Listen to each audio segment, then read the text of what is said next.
Desa Sumber Keradenan, Dusun Jepuk, Semerap Jepuk ya. Kebetulan saya selaku kepala MTS, kata orang-orang saya itu kepala MTS tapi senang bisnis gitu. Saya memang mulai sejak dulu punya cita-cita ya madrasah itu kalau sekarang kan tempatnya mendidik anak, tempatnya wali murid berkonsultasi. Kita punya cita-cita kalau saya sendiri ya jadi pengusaha juga bisa berjuang untuk madrasah. Sesepuh dulu kan begitu. Ya caranya golekno duit untuk madrasah sehingga madrasah makmur, wali murid makmur nggih. Itu cita-cita saya. Alhamdulillah dengan hadirnya HMP ini mudah-mudahan bisa membangun itu. Sebetulnya kalau kita kompak di masyarakat, baik lintas guru sama himpunan masyarakat wali murid yang ada, wali murid ini beragam-ragam loh bisnisnya. Ono sing gawe tahu tempe sembarang kali. Itu lek kompak. Ya apa caranya pemasaran jadi satu? Kendalanya kan di pemasaran. Ya, kendalanya di pemasaran. Contoh, kalau Bapak yang tadi begitu mendirikan suatu toko diapit oleh Indomaret buyar. Tapi kalau di suatu kekompakan kita di suatu desa nggak akan buyar. Contohnya kita adakan di madrasah suatu minimarket khusus untuk wali murid, baik pemasarannya, pembuatannya dengan didukung HMP ini. Saya yakin.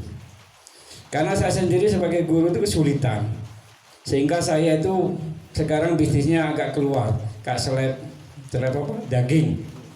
Itu saya pernah punya 3. Betul kata usaha itu memang semakin banyak kita semakin pikiran. Lek karyawan jujur enak, lek gak jujur itu rugi. Akhirnya tinggal 1, alhamdulillah itu karyawan jujur, yang penting jujur. Nah ini saya punya cita-cita, mudah-mudahan nanti mendapat tanggapan dari HMP. Mudah-mudahan dengan memang sekarang prospek dana dari pemerintah itu luar biasa. Saya melalui sekolah aja sering mendapat dana untuk swakarya masyarakat. Khususnya insya Allah bulan ini saya dapat 60 swakarya masyarakat membuat suatu produksi makanan. Tapi ngaruh-ngaruh buyar Pak, karena nggak ada tempat pemasarannya. Nah itu loh. Dengan adanya HMP ini mudah-mudahan dikompakkan se-Kabupaten Malang sehingga bisa bagaimana produksi ini tembus di pedesaan itu.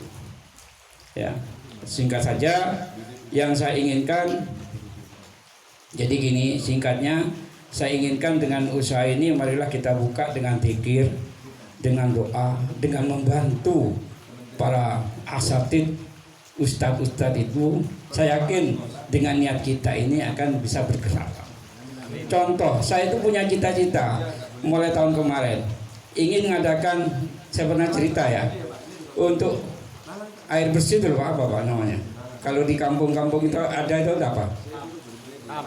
Enggak, untuk tempat depo air bersih itu kan kalau kita masyarakat kompak, madrasah itu punya 1 Pak. Masyarakat wali murid bayar 2.000 naik, itu income-nya luar biasa loh Pak. Itu 1 desa, apalagi 1 kabupaten, 378 desa Pak. Dana HMP ini akan menghimpun banyak. Cukup 100 pesan aja, itu udah berapa Pak? 37 hasilnya per bulan Pak. 37 ya juta itu. Kalau diambil 100 per lembaga. Wali muridnya enak, asal itu 5.000 mek 2.000. Mudah enggak Pak? Bisa bantu madrasahnya. Madrasah dapat 1.000 aja Pak. Dikalikan 50 wali murid, ya kita bisa mengeluarkan 1 hari itu 10 minuman aja kan udah 10.000. Dikalikan 1 bulan 300 Pak. Lumayan kayak bayar tukang kebun itu dan sebagainya. Ya mudah-mudahan dengan inisiatif kita bersama, bukan di situ aja, marilah kalau bisa, karena saya sebetulnya dari madrasah, ayo madrasah ini sebagai bentuk kinerja kita. Karena di desa wis balak-balik Pak, ono bantuan BUMDes yo kata dia apa-apa. BUMDes 150 200 dadi ndak Pak? Tidak ada Pak. Ya, koperasi. Kemarin saya ke dinas koperasi tanya, ada koperasi wanita di desa itu dapat bantuan 25 juta. Yo kata dia bobo. Kemarin saya mengeluh kepada dinas koperasi agar di madrasah diadakan koperasi. Alhamdulillah saya kemarin ngundang dinas koperasi. Acung jempol Pak. Mudah-mudahan nanti madrasah ini menjadi suatu tumpuan bisnisnya masyarakat. Itu aja mungkin dari saya, harapan kami dengan HMP ini bisa menopang masyarakat lebih dekat kepada amal ma'rufnya, ya, membantu. Saya yakin dengan membantu wali murid jenengan dititipkan di sekolah, itu niatan itu akan mendapat rezeki yang banyak. Kalau kuno nun sewu Pak ya, saya punya cita-cita, ya opo sih bangunan itu tidak narik masyarakat. Saya minta doa masyarakat. Alhamdulillah Pak, 10 tahun saya bisa membangun 18 lokal bantuan pemerintah. Yang penting kata Bapak tadi, mau bekerja, mau membuat proposal. Kita nggak mau berusaha nggak akan bisa Pak. Itu aja yang dari saya, mudah-mudahan yang ada di sini juga bisa kompak. Dengan kekompakan satu desa ini akan mengalahkan Indomaret dan supermarket nih. Saya yakin loh itu. Dan jenengan mengalahkan Indomaret kak sistem ini nggak akan bisa dikalahkan. Gimana? Ya itu mohon dari saya. Ada kurang lebihnya saya mohon maaf. Mungkin pendapat saya mungkin terlalu besar. Cuma ini semangat saya, cita-cita saya. Mudah-mudahan kita bisa satu ide. Sekian, assalamualaikum warahmatullahi wabarakatuh. Saya tambahkan lagi ya. Jadi Bapak siapa tadi?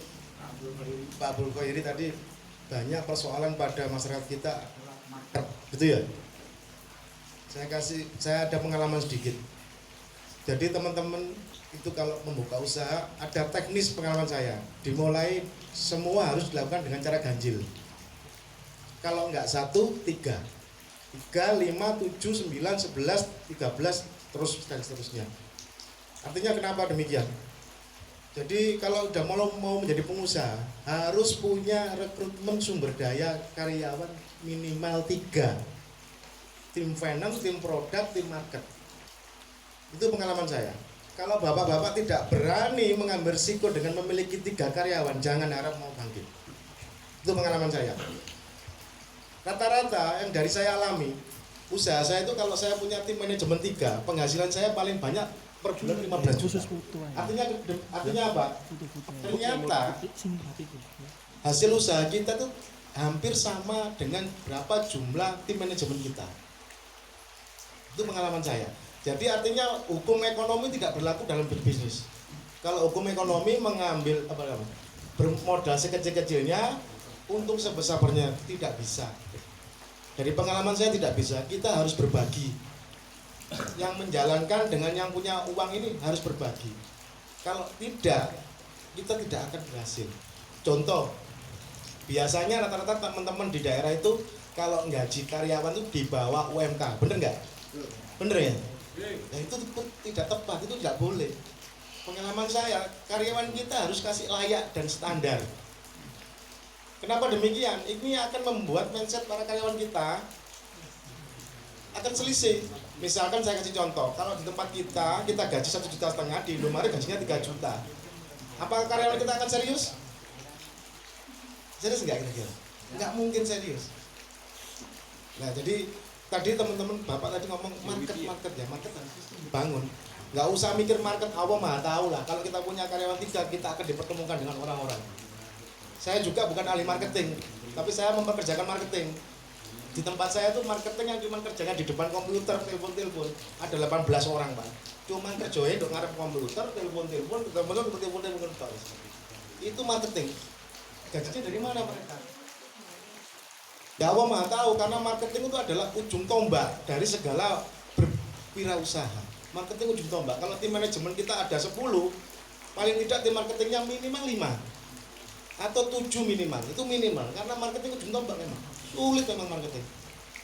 Terus ditambah lagi dengan tim produksi yang handal, artinya produk kita harus kompetisi gitu.